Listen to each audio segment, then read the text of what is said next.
Hello students, আমি প্রীতি পাল জ্ঞানজ্যোতি coaching সেন্টারে তোমাদের সকলকে জানাই স্বাগত।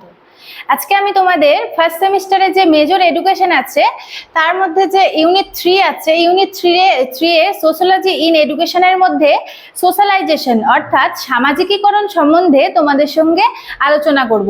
আলোচনা শুরু করার পূর্বে তোমাদের ছোট্ট একটা ইনফরমেশন দিতে চাই।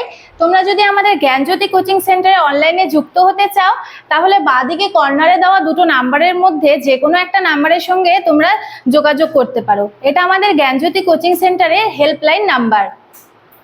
তো আর দেরি না করে আলোচনা শুরু করছি। দেখো, সোশ্যালাইজেশন অর্থাৎ হচ্ছে সামাজিকীকরণ। সামাজিকীকরণ কি? সামাজিকীকরণ সম্বন্ধে তোমাদের ছোট্ট একটা ধারণা দিয়ে দিচ্ছি। সেটা হচ্ছে মানুষ কিন্তু সামাজিক জীব। সমাজ ছাড়া মানুষ কখনোই বাঁচতে পারে না এবং মানুষ নিয়েই কিন্তু সমাজ সৃষ্টি হয়।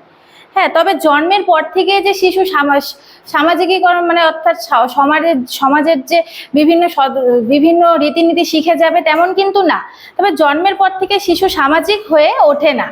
জন্মের পর শিশু কেবল জৈবিক চাহিদাগুলি থাকে।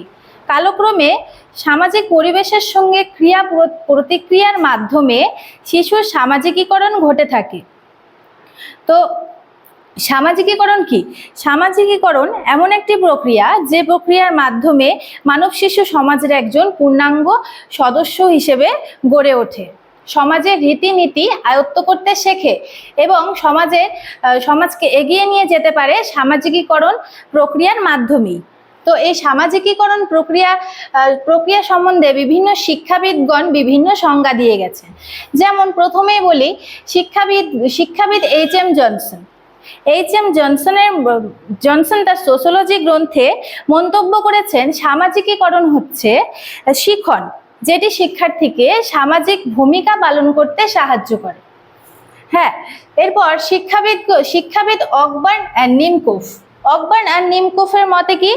এর মতে হচ্ছে যে পদ্ধতির মাধ্যমে ব্যক্তি তার গোষ্ঠীর মূল্যবোধ ও নিয়ম নীতির সঙ্গে সামঞ্জস্য সাধনে সক্ষম হয় তাকেই কিন্তু সামাজিকীকরণ বলা হয়।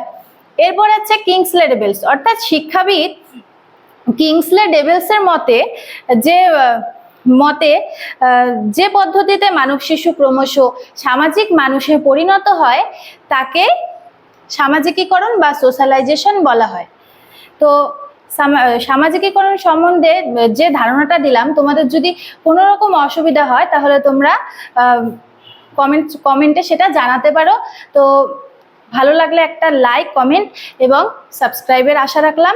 দেখা হচ্ছে পরের কোনো নতুন ভিডিওতে। আজকের মতো এটুকুই। Thank you.